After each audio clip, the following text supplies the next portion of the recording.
இந்த cake order பண்ணவங்க எங்கள் ரிலேட்டிவ் ஒருத்தங்க. 10 டேஸ்க்கு முன்னாடியே எனக்கு இந்த மாதிரி தான் கேக் வேணும், இப்படியெல்லாம் வேணும் அப்படின்னு சொல்லிட்டாங்க.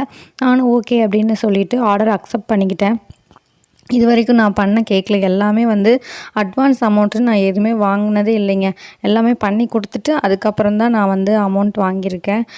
இந்த கேக்குக்கும் அதே மாதிரி தான் நான் பண்ணினேன். ஆனால் நான் பண்ண மிகப்பெரிய தப்பு அதுதான் அப்படின்னு தான் சொல்லுவேன். இதுக்கு மேலே நான் வந்து எந்த கேக் ஆர்டர் எடுத்தாலும் வந்து ஒரு பார்ட் ஆஃப் அமௌண்ட் எனக்கு வந்து அட்வான்ஸாக பே பண்ணிங்கன்னா மட்டும்தான் நான் வந்து ஆர்டர் அக்செப்ட் பண்ண முடியும்னு சொல்லிடலான்ட்டு இருக்கிறேங்க.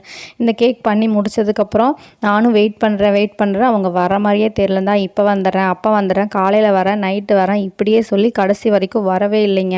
தயவு செஞ்சு யாரையுமே வந்து நம்ப வச்சு ஏமாத்தாதீங்க.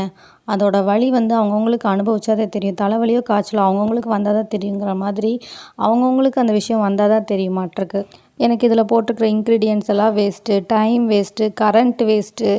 இந்த காலத்தில் வந்து நம்ம யாரையுமே நம்பக்கூடாதுங்க. யாராக இருந்தாலும் ஹஸ்பண்டா, ஒய்ஃபா, குழந்தைங்களா, அம்மாவா, அப்பாவா, அண்ணனா, தம்பியா யாரையுமே நம்பக்கூடாதுங்கிறத எனக்கு இதுலேருந்து தெரிஞ்சுக்கிட்டேன். ஏன் ஒருத்தவங்களை இந்த மாதிரி நம்ப வச்சு ஏமாத்துறாங்க? இதெல்லாம் பண்ணிவிட்டு கடைசியில் ஒரு சாரி கூட என்கிட்ட சொல்லலை. இந்த மாதிரி ஒருத்தவங்க 2 பேர் பண்ணுற தப்பால் நம்ம எல்லாத்தையுமே வந்து சந்தேகப்படுற மாதிரி ஆகுதுங்க. நீங்கள் இதை பற்றி என்ன சொல்கிறீங்க? உங்களுக்கு ப்ரௌனிஸ், முட்டை மிட்டாய், குக்கீஸ் தேவைப்படுச்சுன்னா கீழே தெரியிற வாட்ஸ்அப் நம்பருக்கு மெசேஜ் பண்ணி உங்களோட ஆர்டர்ஸை ப்ளேஸ் பண்ணிக்கோங்க.